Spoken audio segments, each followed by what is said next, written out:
So I am Barbara Kaufman. Good evening, everyone. It's really wonderful to see you all.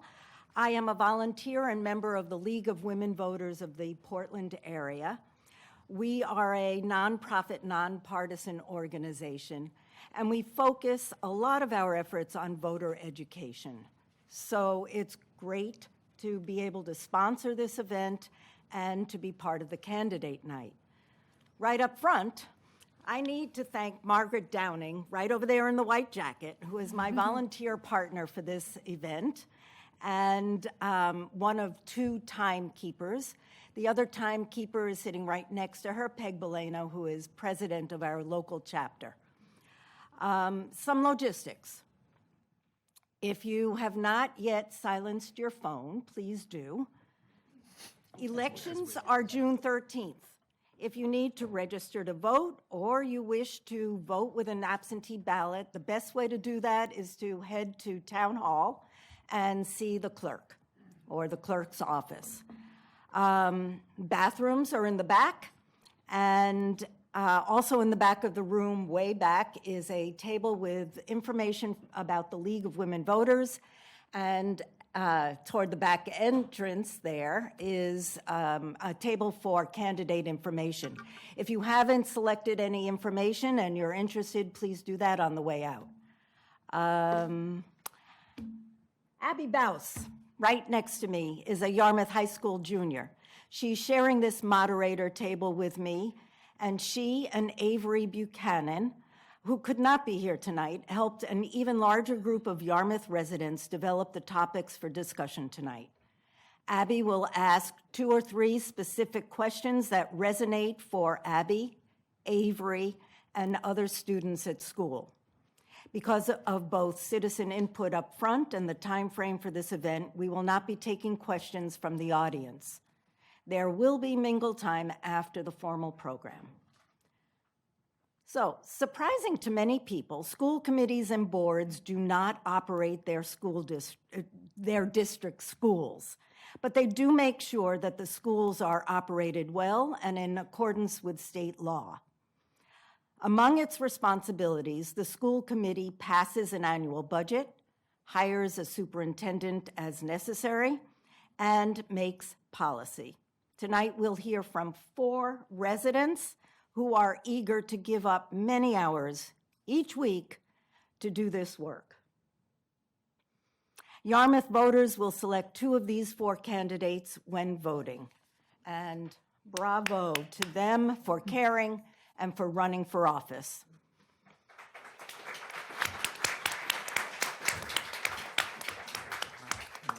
We just broke a rule, but we'll get to that. In alphabetical order by first name, here are Christina Patrick, Michael Wilbur, Sarah Norsworthy, and Taryn Southard. They will each have up to 2 minutes for an opening statement. We will then start the questions, rotating the order in which candidates respond. After the last question, candidates will have time for a closing statement of up to 90 seconds in length. We do have ground rules for candidates and ground rules for the audience, and first and foremost, we will all be civil and respectful to each other. So for candidates, please answer the question within a minute allowance. The question will both be stated and written on this screen. Timekeepers will show a yellow card for a 15-second warning and a red card for stop time. Please finish your sentence when you see the red card. Candidates will not address or respond to each other. And audience, please remain quiet. Hold all reactions, even clapping, there you go, until the end of the program. Mingle time is after the program. If your question has not been answered, candidate contact information is at the table in the back, and they are more than happy to respond to any questions that you have. Opening statements are 2 minutes each, and we will start with Taryn and then go to Sarah, Christina, and Michael.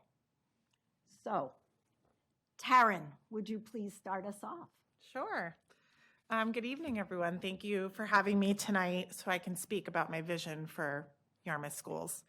My name is Taryn Southard, and I am a mom of two, one at Yarmouth Elementary and one at Harrison Middle. I am a teacher with Portland Public Schools, an executive board member with the Portland Education Association Teachers Union, with 16 years of experience.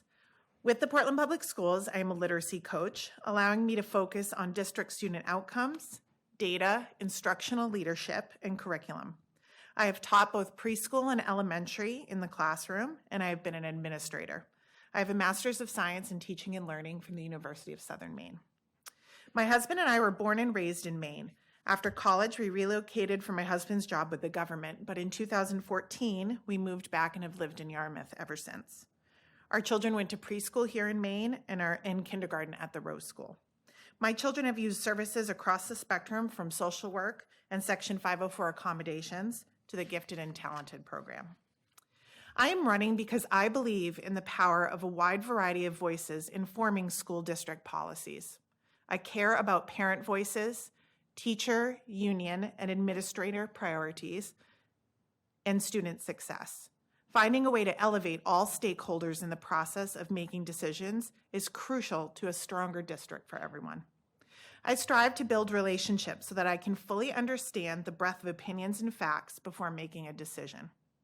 I want policies to reflect all those who are affected by the policy. As a school leader, I have developed a skill set for listening and learning, making balanced decisions that reflect the need of students, families, and staff. I am invested in the future of my children, your children, the generations of students of our schools, and staff who puts their heart into this town. I am excited to engage with you on important topics about our schools tonight. Thank you. Okay, we have Sarah next. Thank you. Good evening. I'm Sarah Norsworthy. I also am an educator. I am a PhD level trained literacy coach. I've been a school leader, classroom teacher, over 20 years of experience in the classroom. I actually was Portland's last remote teacher standing last year and had students in a class from 1st through 8th grade in one online classroom. I have served for a couple of years on the Yarmouth Equity Task Force. In that time, I was involved in the equity policy that was approved this past October. I also was involved in the early stages of the policy, the transgender, gender expansive policy that we are currently in the process of revising as a community. The Equity Task Force crafted that first policy, and then it was adopted with edits by the school committee.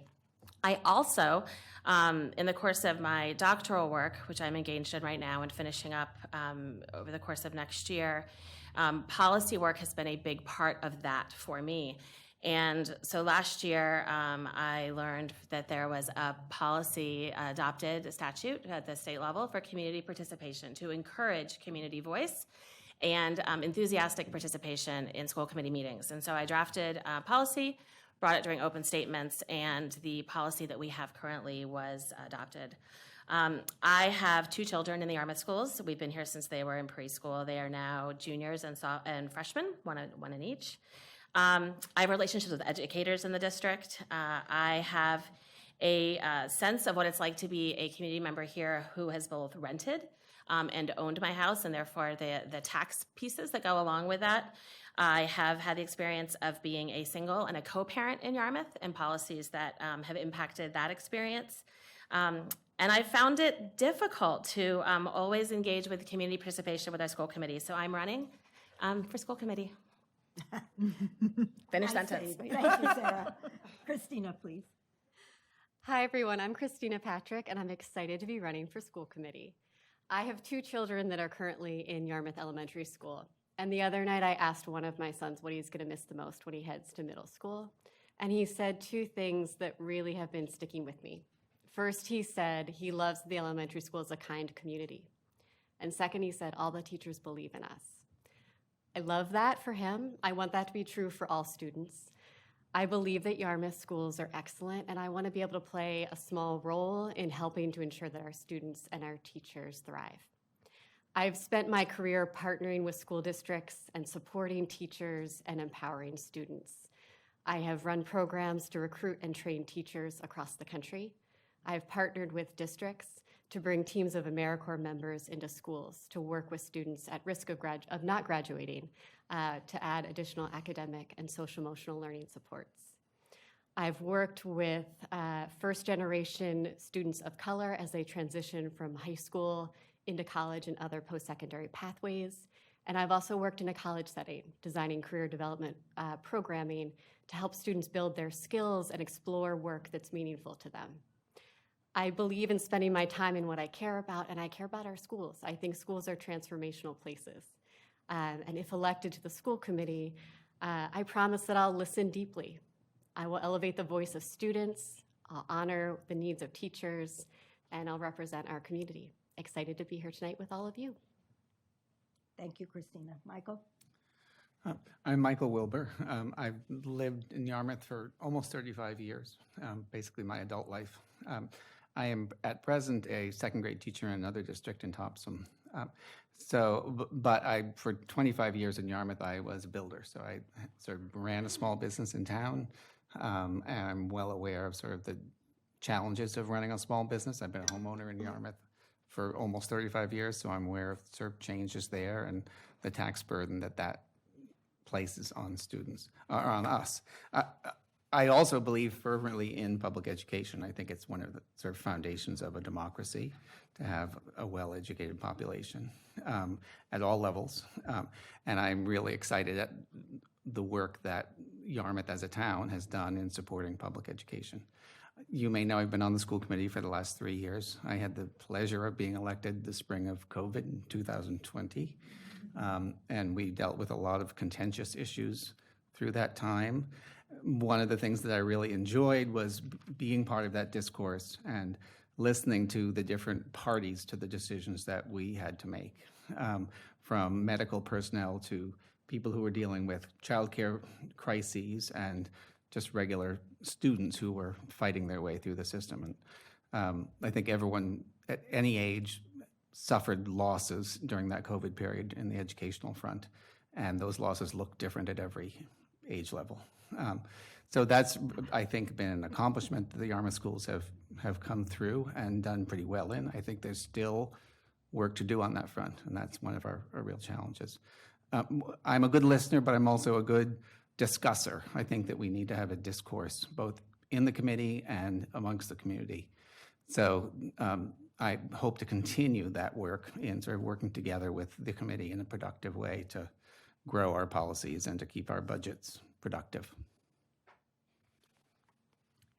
Thank you, all of you. The first question is, in 2022, Yarmouth School Committee adopted a strategic plan. As a school committee member, how would you best be able to advance this plan? And we'll start with Christine and then go to Michael, Sarah, and Taryn. Thank you. First, I'd say one of the reasons I'm running is because I believe in the focus areas of the strategic plan. I'm inspired by them. I would bring 4 elements. First, I keep cohesion towards the big vision. In all of my work, I think about the big picture of what we're trying to accomplish. Second, I would bring prioritization. There are a lot of action items in the strategic plan, and I think it's important to keep thinking about what we tackle first collectively. Third, transparency, making sure that we have open dialogue with the community, that we're listening, that we're bringing in voices, and we're sharing what we're learning, what we're doing, what we tried and maybe doesn't work. And fourth, I would center students in all decisions that we're making, in all the conversation we're having as we advance the plan. Thank you. Michael? I was part of writing that plan. I was part of writing the plan that preceded it 7 years earlier. And I think that the focus, our mission as a town to empower students for growth in this changing world. I always lobbied for it to say an ever-changing world, which was maybe prescient in 2015. But I think that I agree we need to continue to look at our resources, look at our needs, and focus everything on on student growth. A big part of student growth is keeping our educators up to date and providing plenty of opportunities for professional development in whatever our goals and our priorities are. That's it. So our plan, which I was involved in the late stages of, has an equity goal in it. And the equity goal is that a tool will be used to review current curriculum and programs to provide greater and more equitable opportunities for students. One of the main goals of the strategic plan is to have an engaged and inclusive community. That is a requirement to be able to then be able to dig into how we support and inspire our students and how we meet the other tenets of our strategic plan.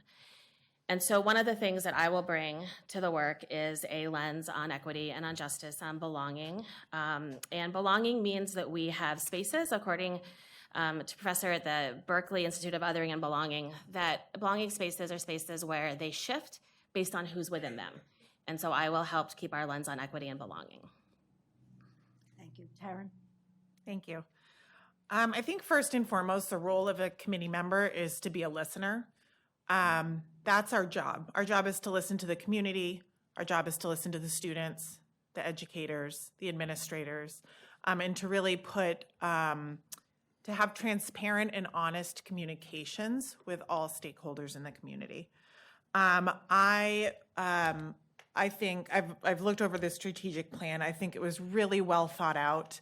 And I think exactly what Christina said about being really careful with what are we prioritizing, what initiatives are we putting first, being really focused in our goals and our initiatives that we're putting forward.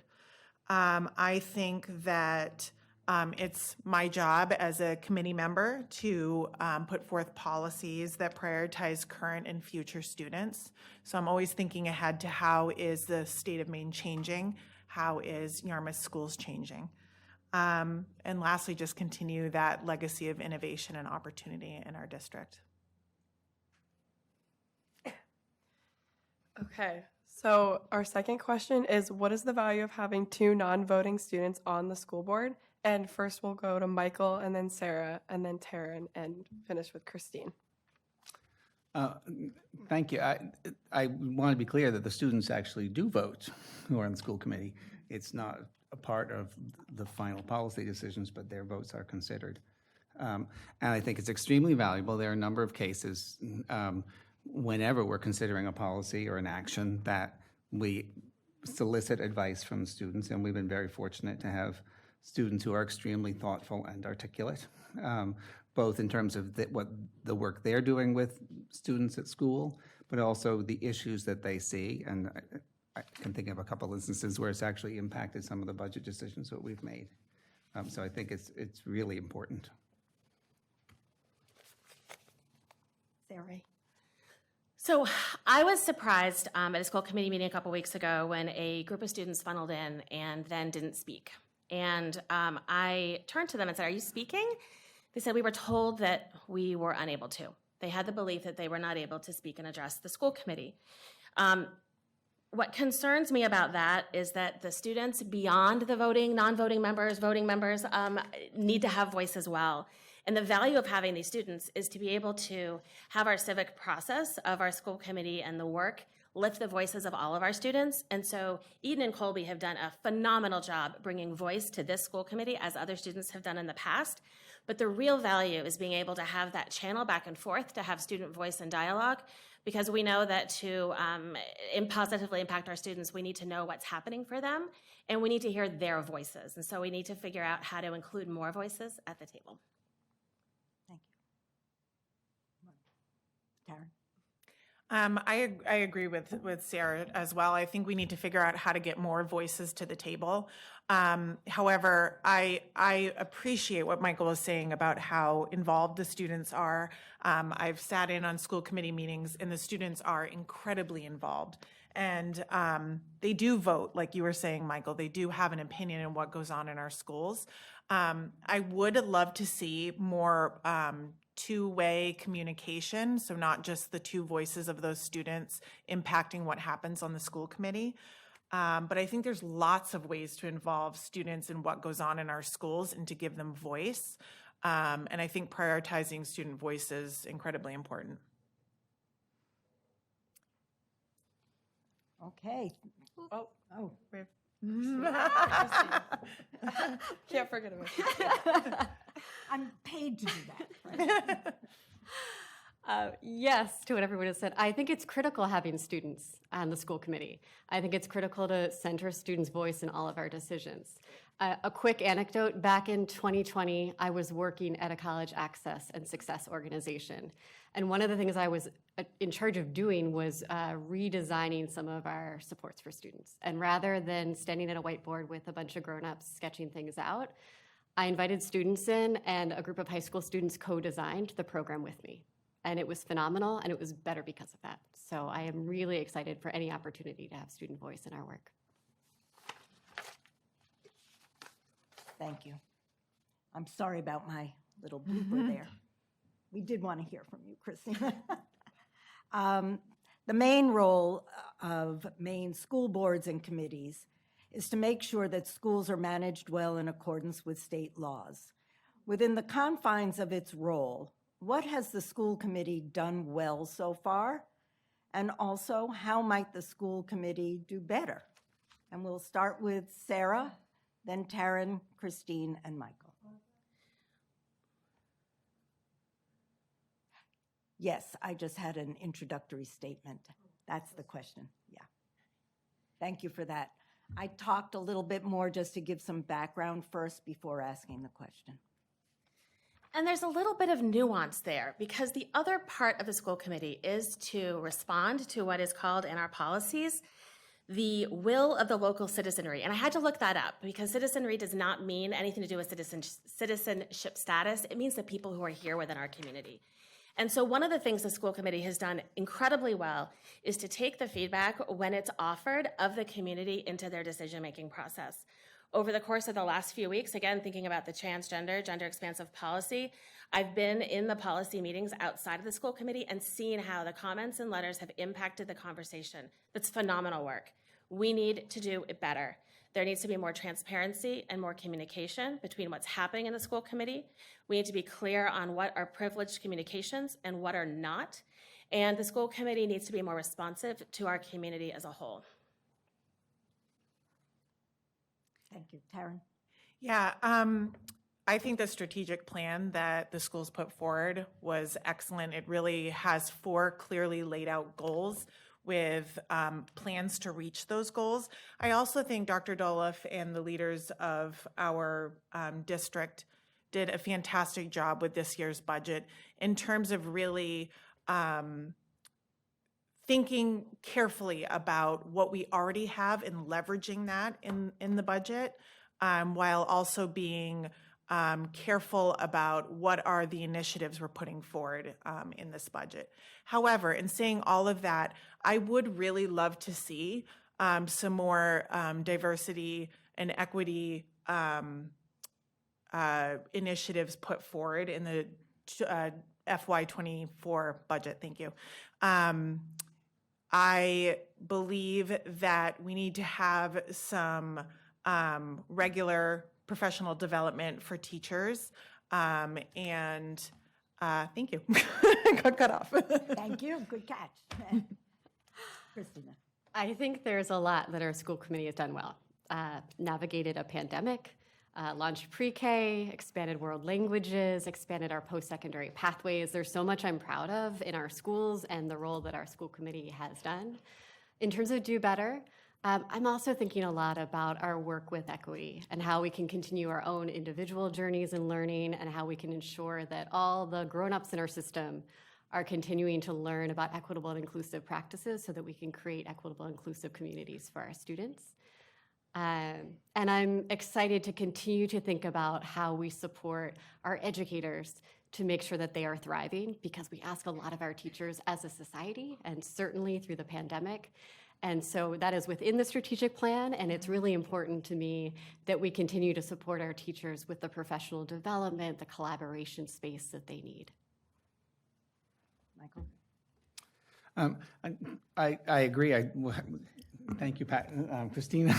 I think that we dealt with COVID. I think we should not lose sight of the fact that even within the confines of the budget, the school committee has been able to add world languages at the elementary level. We've added pre-K, which is available to any student who wishes in Yarmouth, including with transportation. And those are not insignificant things. Those are things that have been sort of talked about and kicked around for years and years. And we were finally able to implement them.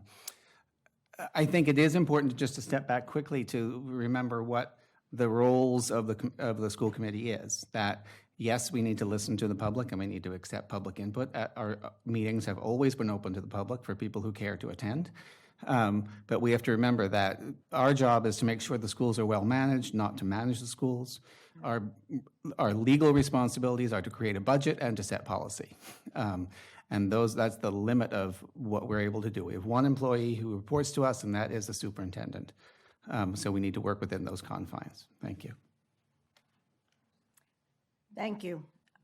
The next question is about budgeting. What are your criteria when making difficult decisions about a school department budget?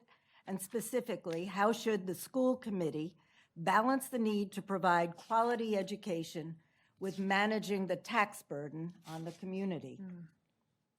And we'll start with Taryn, and then Christine, Michael, and Sarah. Thanks. Like I said before, I really believe Dr. Dolph and the school district leaders have done a really excellent job in creating this budget this year. They took into consideration what they want to move forward. They took into consideration the initiatives they want to put forward, and they really leveraged what was already in place to move that budget forward. So I think they really did an excellent job. As a school committee member, again, I think it's listening to stakeholders to figure out what those priorities are, listening to students to figure out what those priorities are, listening to administrators. When looking over Dr. Dolph's budget, I mean, you can really see the thought that was put into each line. He spells out why he chose certain items and why he left out others. And so I think we need to trust our administrators and our educators to know what's best for our students, and listen to the public to figure out what's important to them. Thank you. Christine. So school budgets are really complicated. I've spent my career partnering with districts, and I understand the nuance, and I understand it's complicated. And I think for me, the criteria maybe are simple, though. For me, number one is listening to what the teachers and administrators say that they need. Because I agree with Taryn, there's been so much thought and intent that goes into what the budget asks are. So that's number one. Number two is understanding what's the impact for students for any budget decision we make. What do we believe that will mean for our students? And number three is what's the trade-off? If we don't fund this thing, what do we think is the impact for students? Thank you, Michael. I agree. I think that is sort of the meat of the whole issue, is how you balance student needs with what we can afford to pay for. And I think that as a school committee, we've tried to be responsive to what we see as immediate needs. I mean, after the COVID, as we navigated our way out of COVID, we added additional counseling and social work and speech therapy workers because we saw a clear need, students who'd been masked and couldn't pronounce words.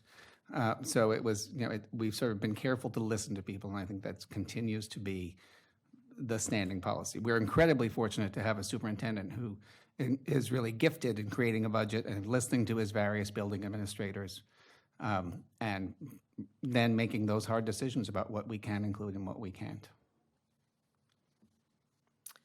So my criteria is not surprisingly really similar. The first is the recommendations of the educators and those that know what's happening in our schools best. This year, 4 subcommittees recommended that an equity audit be the most important thing that we did, and it is not in our budget. It was in recommendations. The second thing is listening to students and what do students need. Many of the unmet goals in our budget this year were around student supports, for multi-tiered systems of supports, social emotional learning, and what teachers need to be able to meet the needs of each individual student. And those were some of the unmet needs. And then there is that balance of the tax burden. And one of the ways we can think about that is what are the value adds that our school facilities, our buildings, and our grounds give to our community? And how can we create the schools as more of a community hub and be able to use what's there to support all of our lives and our communities, so our schools are not seen as separate but as nested within our community. There are different ways that we receive value. Some of it is in the return of lower taxes, but sometimes it's in the value add of what we have around us in this incredible community.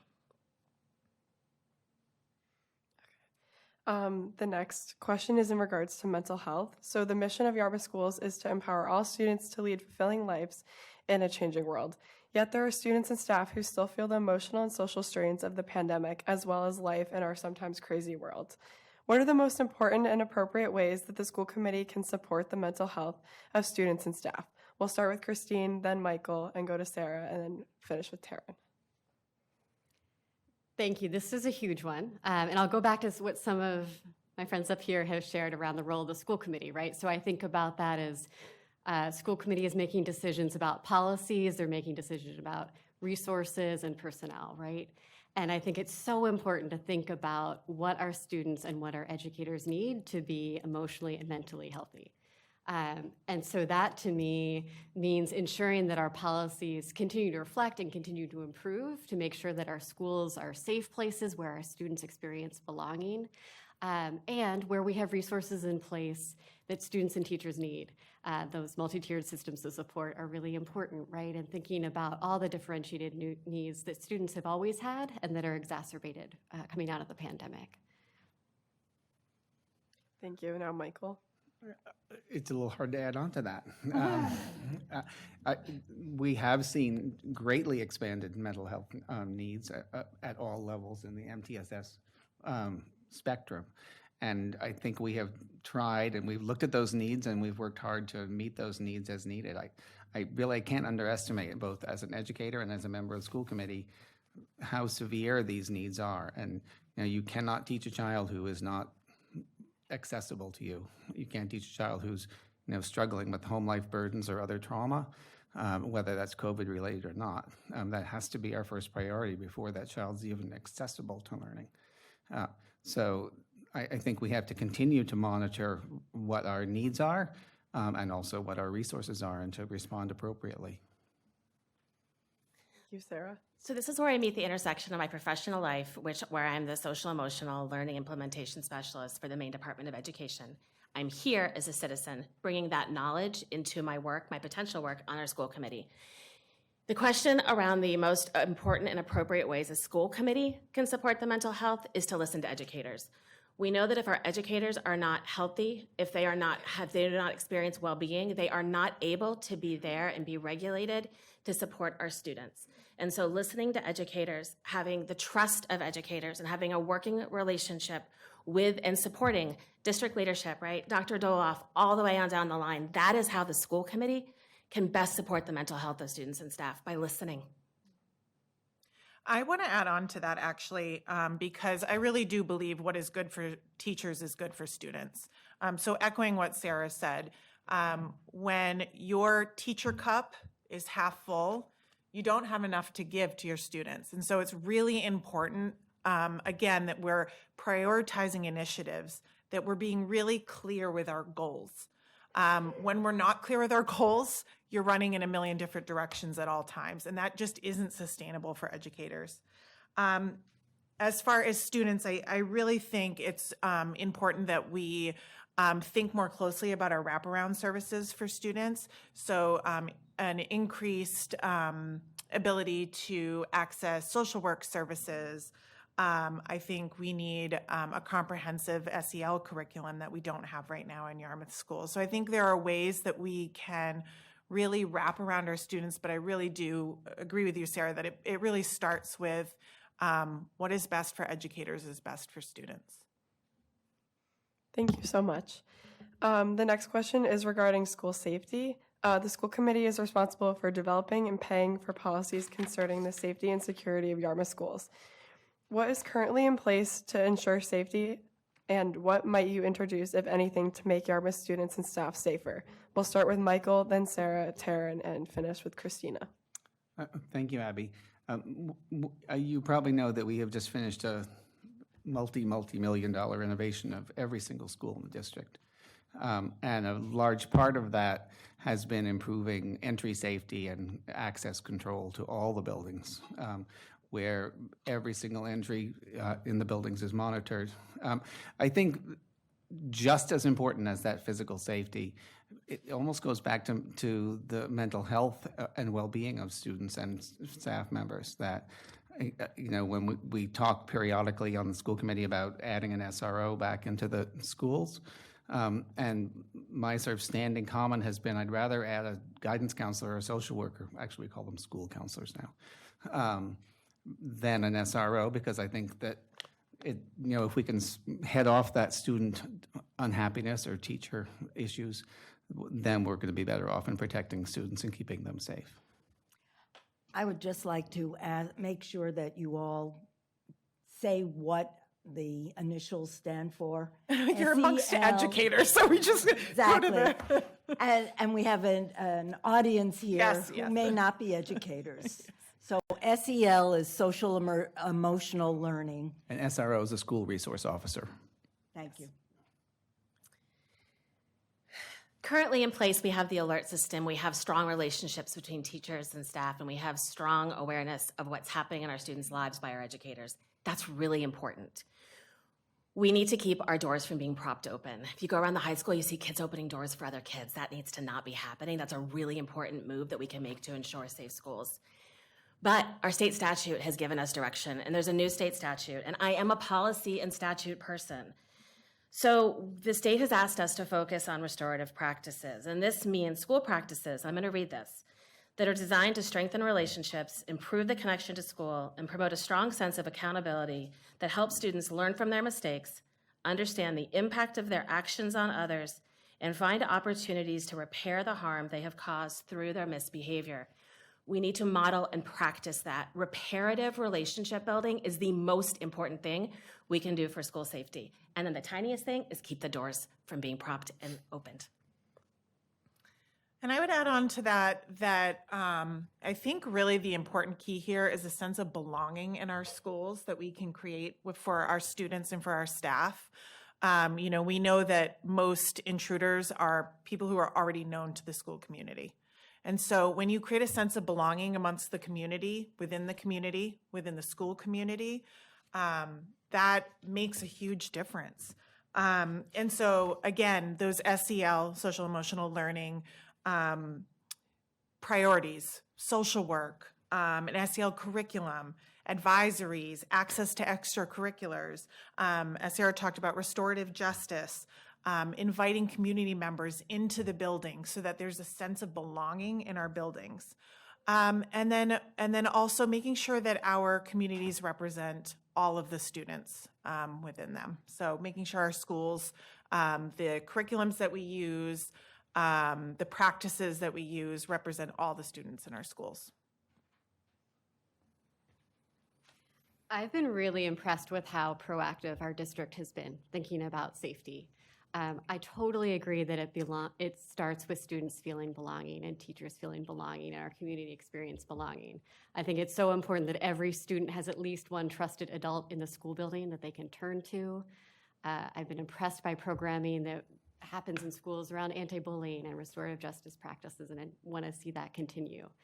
And I would add, I've been impressed with the investment in the new alert system and giving teachers another tool to be able to very quickly communicate with first responders.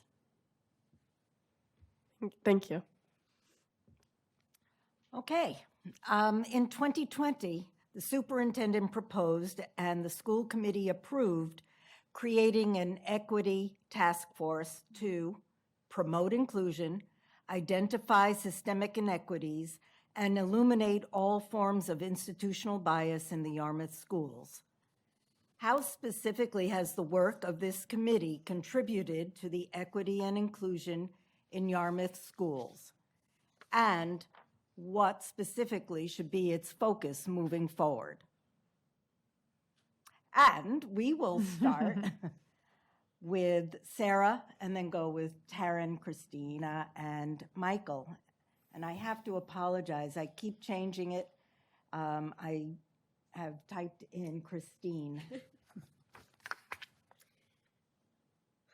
This is a tough conversation. The Equity Task Force has worked hard. Shauna Crofton presented an exceptional presentation last August. I recommend you all go back and watch it. That presentation outlined the recommendations of the Equity Task Force. The response of the school committee, frankly, it was disappointing. This is new to us. We need time to adjust. We have work we need to do that may come before this. And then the priorities were made for the year. They did not reflect the information given by the Equity Task Force. There was a long list of actionable items with examples that would have been clearly to put into place, and they weren't. We need to begin with an equity audit and centering the work and really understanding what it is, and understanding that equity work is not about having anybody feel especially uncomfortable or guilty about what may have happened in our history and in our community, but being able to talk and listen to each other about who we are and how we go forward so that we all feel a sense of belonging. I think that our Equity Task Force is a gift really to our schools. It is comprised of a wide range of community members, parents, administrators, teachers, and so my vision for this would be that they had a greater alliance with the school committee, and that I agree with Sarah about an equity audit to understand our practices in our schools, our curriculum in our schools, and how they really align with the vision that we have for our schools and the students that we have in our schools, so that everyone has a sense of belonging and has a place to see themselves in our schools. I think the Equity Task Force, as Sarah named, has presented an amazing set of recommendations. And I think the work ahead is bringing them into action. And specifically, I think about the equity audit and the importance that will have in our curriculum and our programming. I think about the learning journey for all of us as adults on the school committee, within our buildings, within our community, so that we can build more equitable and inclusive spaces for our kids. And I think about what it looks like to keep calling each other in and having these conversations when we make mistakes, naming it and learning it, making amends, making better. I think there's a lot of opportunity, and this is hard work and complicated work, and I'm excited that we're engaging in it as a community. I think that one thing I can say right off the bat is that it's my understanding at present that we have found funds to do the equity audit next year. So that would be a plus. I think we have to remember that when we have various standing committees who present information to us, we have to take it and digest it and then see how it fits policy and see how it fits budget. If we're made a presentation in August, you're not going to see that same curriculum implemented later that month when we start schools at the beginning of August. The budget has long since been passed, people have been hired, policies and curriculums have been established. So I think we have to breathe a little bit and think about how we implement the policies that we want to implement and implement them with care.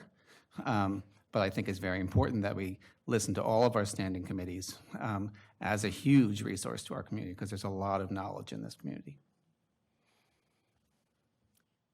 Thank you. School committees sometimes hear very strong feelings expressed by parents, students, and other community members. How do you recommend addressing controversial topics and heated discussion, especially if you yourself disagree?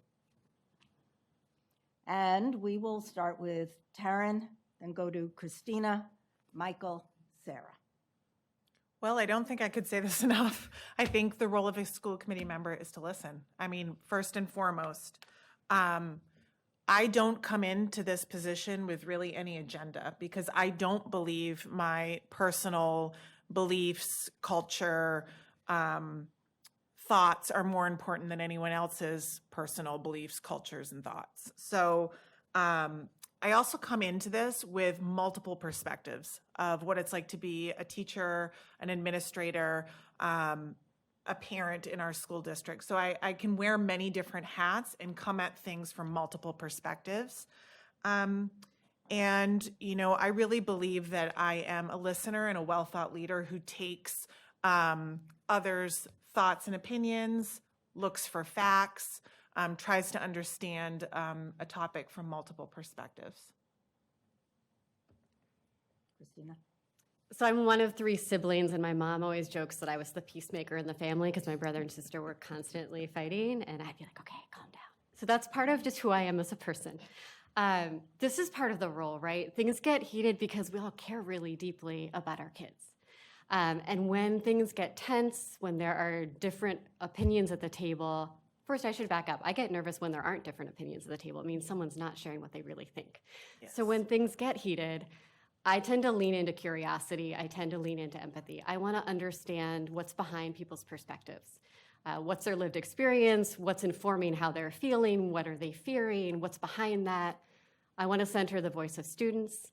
And I want to collectively look at all that information and help to make the next best decision for our schools. Yeah, I do. I think that controversial topics go with the territory. I think you have to have sort of open ears and a thick skin. And hopefully, as a member of the school committee, one is there really listening, and you may come in with a lot of information, but you don't come in with hard-formed opinions. And you sort of take in the information that you're given from experts and from those people who disagree really strongly, and try and find that middle ground. This is, a lot of it is moderation and, being a moderator and compromise and finding a way to, enact your policies and respect everyone's feelings. Sarah? Discussing controversial issues amongst ourselves and with our students is incredibly important. It's how we learn to live and work together peacefully and respectfully. It encourages our students to think critically about who they are, to understand their differences and their similarities, and to do that with sensitivity. The ways in which we have these conversations are to establish clear purposes, establish ground rules, have a common basis for the purpose and understanding the framework in which we're going to have the discussion so that we all can feel safe how the discussion unfolds. The container for the conversation needs to be safe.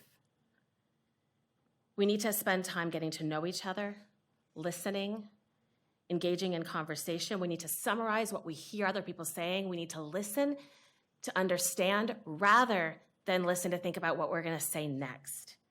We have to take deep breaths. We have to consider the fact that we do not know everything. We know our piece, and we can get to know each other's. And that's the value in this work. Thank you. Thank you. So the next question is, how might you proceed if you feel very strongly but differently from the majority of the school committee? And we'll start with Christina. I think I would share something similar to the last question, and I appreciate this follow-up to it. In this situation, I would do my best to explain my reasons and why I felt so strongly. What's my data? What's my lived experience? What are the voices that I've heard from students, from teachers? What's behind that? I would listen deeply to what the majority of the school committee was sharing, and I would respect the vote. Right? This is going to happen, and I would want to have strong relationships, trusting relationships with the other school committee members that I would trust we're all in this with the best intentions. And I might not be on the winning side of every vote, and that's okay. We're going to keep making the next best decisions for our students.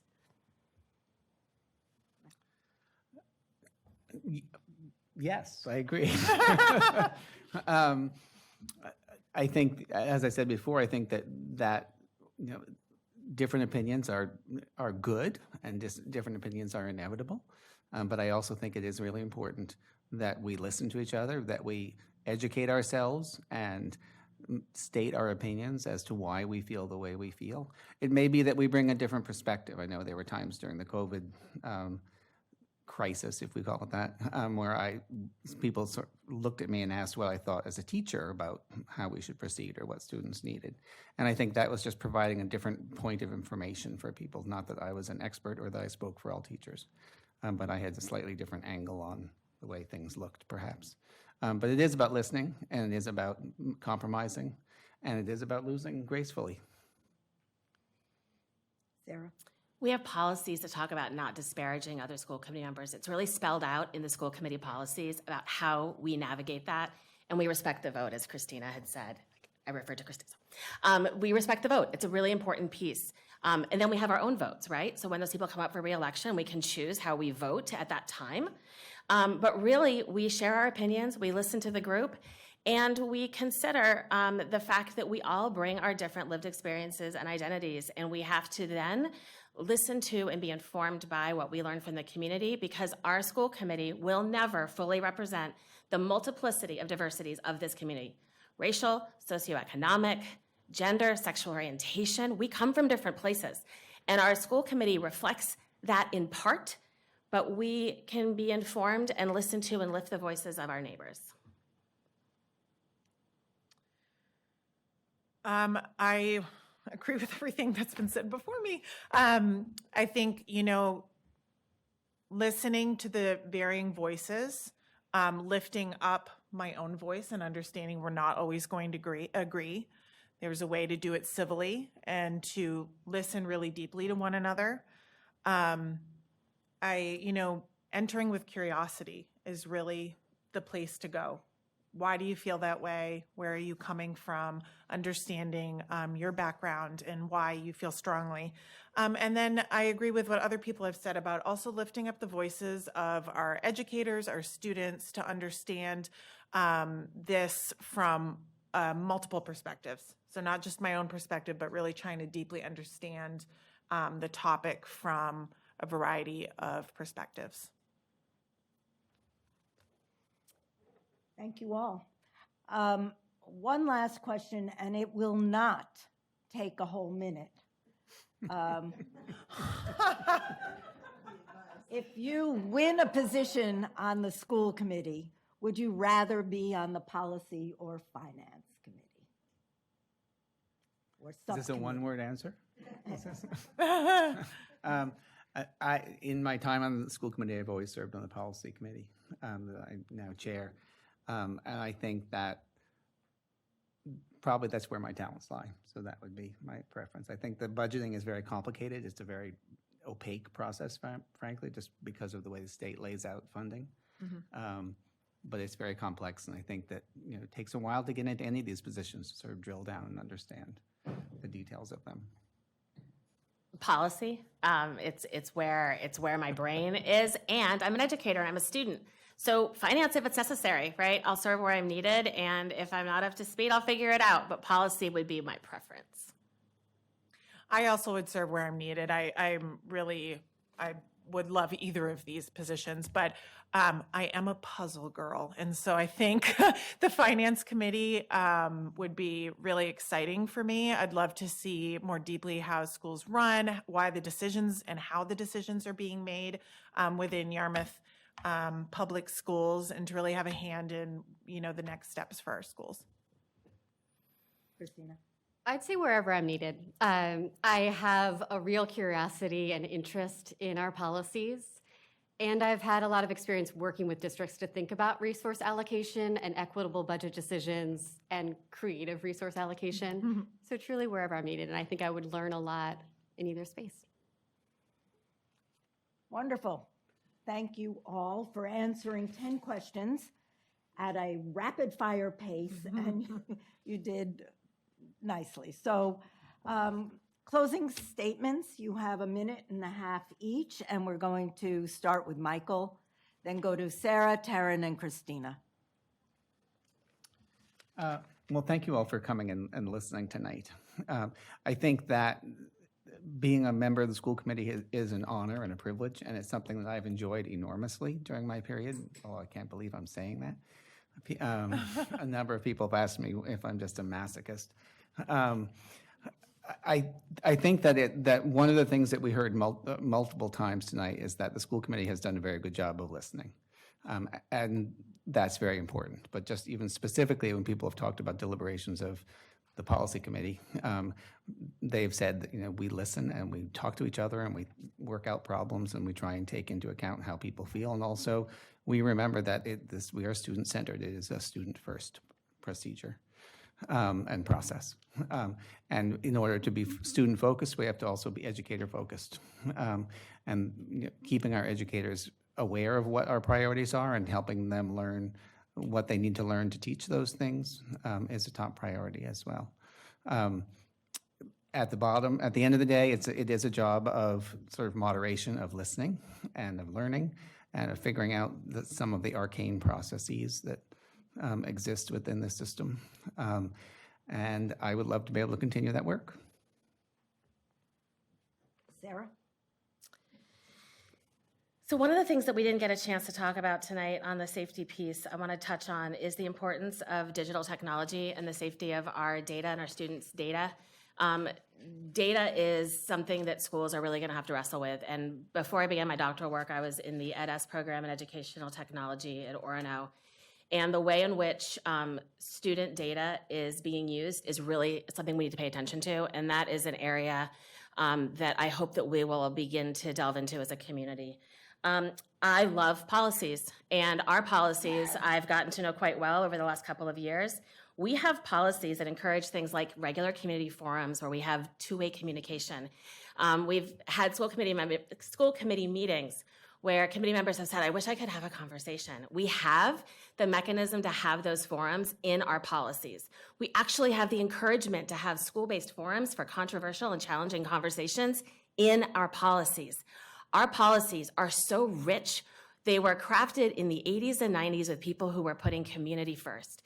And so I really hope that you will trust me with your vote and that I will be able to look at the work that's being done, to add my voice to that work, to think about who is in our community and how can we lift the voices of the people who we are not hearing from. Thanks again for the opportunity to speak with you tonight. I'm really excited about the four of us and our experience in education, and I know we'll be able to bring valuable insight to our schools. Again, I want to impress upon you the role of a school committee member is to be a listener. I commit to listening to the many perspectives and viewpoints represented in our district. I am known as someone who can look at things from multiple perspectives, and I will work to be a listener for all and a rational and well-thought leader. Please feel free to ask me any questions tonight after the conclusion of our meeting, because I look forward to hearing from your perspectives. And if you are not personally in the room tonight, I would love to hear from you over email at tarsoutard@gmail.com. And I also have a website which you can find on Google Sites by searching my name. So thank you very much. I'm so glad you're here tonight to listen, and I hope to have your vote on June 13th. And Christina, and then Michael. Oh, you went already. Michael went first. Oh, good. I thought I said Christina first, sorry. Here's your closer. So I really believe that schools are transformational places. I love schools. And I love this. I was about to call it a conversation. I know this, I wasn't truly a conversation tonight, but I love the chance to engage in these concepts with all of you. As I started my remarks at the beginning of this evening, I've spent my career partnering with districts, supporting teachers, empowering students. I have learned so much over the last few weeks, just this process of being a candidate, about my neighbors, about our schools, about the way people are thinking about this work. And I hope that you know that if I'm elected to join the school committee, I'm going to listen deeply, I'm going to center students, I'm going to honor teachers, and I really appreciate all of you being so engaged tonight and throughout this process. Thank you. I'd like to thank all of you for being here and for answering the questions. I'd like to thank all of you being here to show that you're interested in how town runs, how the schools are run, and to be engaged citizens. Thank you for coming. We are going to be here for at least 15 minutes, so the candidates will be out and about, and please feel free to ask them. And again, search for them on a search mechanism on your computer, and they should have contact information if you aren't here. And if you are here, grab some information from the table in the back. Thank you all, and please join me in thanking.